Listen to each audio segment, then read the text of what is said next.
For centuries, humans and mages coexisted in peace. However, the leader of the mages, Mordred, decides he wants more and sends his army to attack the kingdom of Camelot.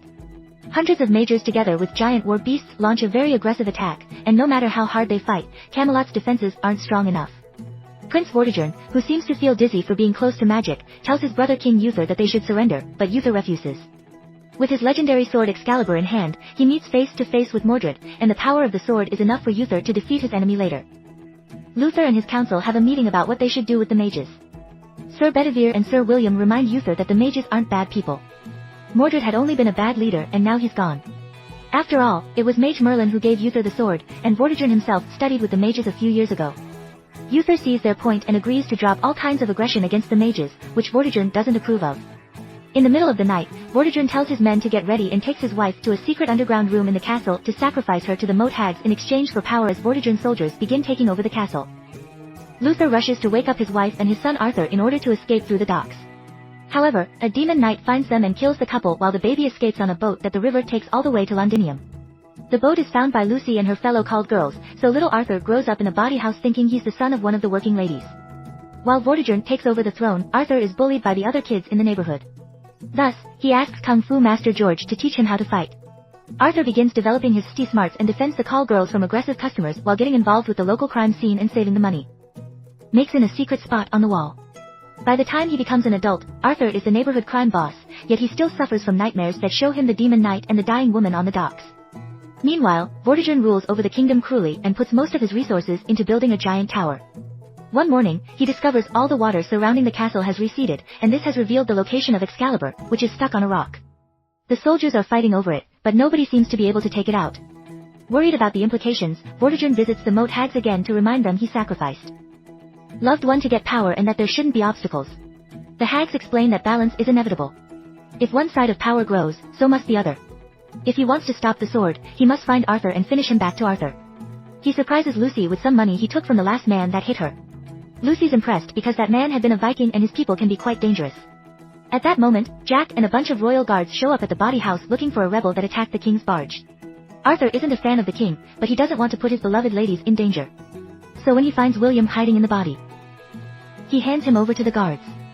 Then Jack asks for a private meeting with Arthur and his childhood friends Tristan and Backlash, wanting to know what's going on. Arthur explains he took money from the Vikings because they messed with Lucy and George, and he pretends his team didn't actually use violence.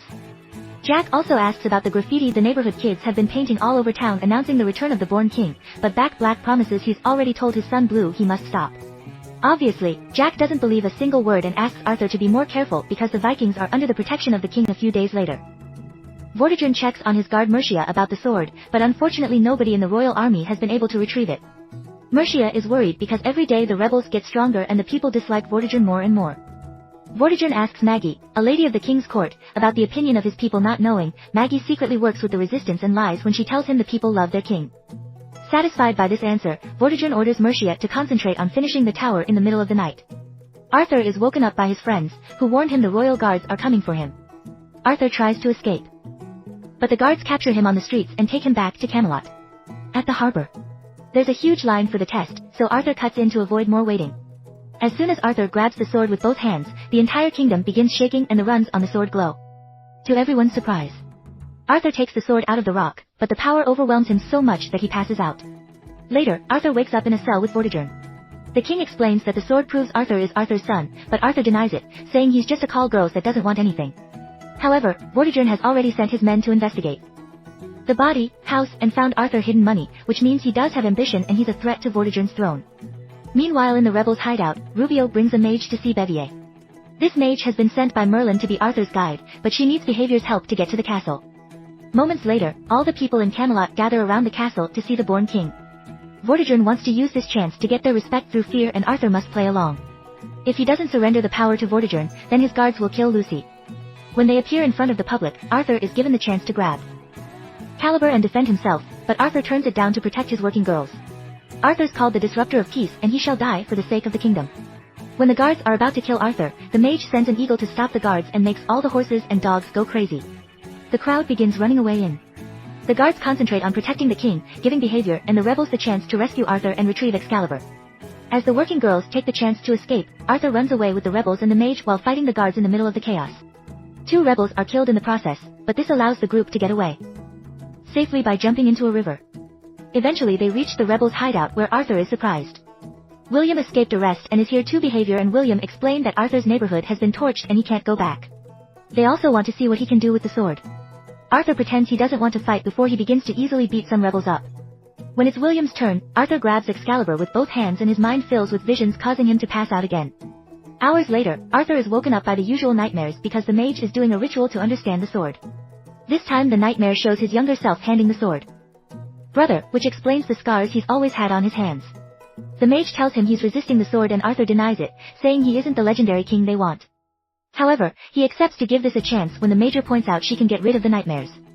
Afterward, the mage asks Bedivere to take Arthur to the dark lands Arthur has dropped at an island, where the mage tells him he must reach the tower and touch the altar stone with a sword. Arthur isn't too worried because he thinks it'll be just like camping, but after he's left alone, he learns that the island is full of terrifying creatures. This forces him to use the sword. More to defend himself, killing any monster that gets in his way. After a few days of raw survival, Arthur reaches the top of an old tower and puts the sword on the altar stone, which immediately glows and scares all beasts away. The magic takes over Arthur's mind and shows him the full memory of the night his family died. The demon knight killed the queen, so Uther went after the knight with Excalibur. During the fight, Uther dropped his sword and little Arthur handed it back before his father told him to run. Little Arthur jumped on the boat and let the river guide him. As he closed his eyes not to witness his father's death, Excalibur fell on the back of Uther's body, transforming him into the stone that took the sword down into the water. The demon knight took off his magical veil and revealed his identity to be Vortigern, who planned this whole thing on purpose. After the vision, Arthur passes out and he must be rescued by Behavior and the mage. Arthur realizes that the island tower is the same as the one Vortigern is building in Camelot, and the Major explains Vortigern will become as powerful as Mordred when he finishes it. That's why the sword showed up. Now Behavior points out it was Vortigern who started the war against the mages in the first place. He made a deal that he would share power with Mordred if he killed. Mordred accepted, killed the Mage King, and took the royal staff to the tower to unlock the dark forces. However, Merlin stole the staff later and made Excalibur with it, using it to destroy the tower. Then he gave Excalibur to the Lady of the Lake, who bound it to Uther's bloodline. When they return to the hideout, Arthur's friends are waiting for him and they confirm their neighborhood has been burned down by Jack and Mercia. While looking for him, they manage to rescue the working girls and a few friends, but most people ran away. This makes Arthur furious, and he decides he'll kill Vortigern as revenge afterward. Arthur introduces his friends to the rebels and they begin making a plan. William wants to meet with the barons from the most important families in the kingdom to ask for their support, but Arthur refuses. He points out those posh lords would never accept him as a leader for being a poor guy with no education, and it's important for the rebels to be the ones in charge. Instead, Arthur proposes to lure Vortigern out of the castle and make him come to Londinium by hurting what he cares about the most, the tower. They begin by sinking the barges, carrying the supply of stone and blocking up the river. Then they use William's information on the king's transportation routes to rescue the kids that are being used as slaves. One of the working ladies knows the man that supplies brandy to Vortigern's favorite palace, so they use it to blow up the premises. All this force is Vortigern to make a deal with the Vikings, even if means accepting shady terms before leaving. The Vikings show worry over Vortigern losing his power because they also heard rumors about the born king. Desperate to regain control, Vortigern calls for a meeting with all the barons in Londinium. Then he goes to the tower to begin increasing his powers. Moments later, Maggie arrives at the hideout and tells everyone about Vortigern's incoming meeting, inspiring the rebels to make a plan to assassinate Vortigern when he visits Londinium. They need a safe building to shoot from, so William proves he can kill anyone with his bow from 175 yards when the day comes. Arthur watches the king arrive in a carriage and he can't help thinking this is too easy. It turns out this is all a trap and Vortigern is hiding with Maggie in a boat because he knows she is spying on him and used her to set this up. Arthur can tell the king on the street as an actor, but William decides to shoot anyway in order to kill Mercia. The guards immediately raise the alarm and begin searching the town for the rebels. Arthur's group tries to hide in the crowd, but the guards find them in. A fierce battle begins, during which Backlight gets hurt. He tells them to go ahead without him, and the group continues to fight through the streets, causing Rubio to get hurt as well. Rubio stays behind too to distract the guards while the group sneaks into George's school because he has a secret tunnel they can use to escape. However, everyone here refuses to be running cowards in the state of fight. The guards burst in and a huge battle begins, during which the mage tries to help by commanding her birds. Her plan doesn't work and she gets captured, which makes Arthur so angry that he grabs Excalibur both hands and defeats the entire army in a matter of seconds. This demonstration of power is seen by the neighbors through their windows. Afterward, the rebels hide in a safe house and decide to wait until dark for Black and Blue on the streets. People are starting to ride because the story of Arthur's powers is spreading, yet Arthur still doesn't want to lead. Hours later, Blue brings Black to the safe house, but Black knows he's dying and tells Arthur to leave without him. Arthur drags Blue away right before Vortigern arrives with his guards, who found the safe house when they followed the kid around. Backlack pretends to know nothing. But the interrogation is interrupted by Blue, who has come back because he refuses to abandon his father. Sensing the danger, Blue pretends he's just the cleaner and that he doesn't know Backlack. Vortigern doesn't believe him and cuts Backlack's ear as a test, causing Blue to start screaming. Arthur comes back and grabs a guard as a threat, so Vortigern responds by killing Backlack. This distraction allows Arthur to grab Blue and run to the boats. Now the rebels can finally escape safely. Afterward, Vortigern orders his guards to capture or kill any person that is trying to rebel on the streets when they return to the hideout. Arthur thinks about all the lives that were lost just for him, so he decides to throw the sword into the lake and run away. The sword is found by the Lady of the Lake, and when Arthur falls in the mud, the lady grabs him to bring him into her lair and show him what Vortigern will do if he isn't stopped. Arthur watches a vision of Camelot completely in ruins under Vortigern's cruelty and finally accepts the sword before letting go. The lady reminds him that Vortigern must be fought in the tower and that Arthur must trust them. When the rebels find Arthur, he's roaring with the power of the glowing sword.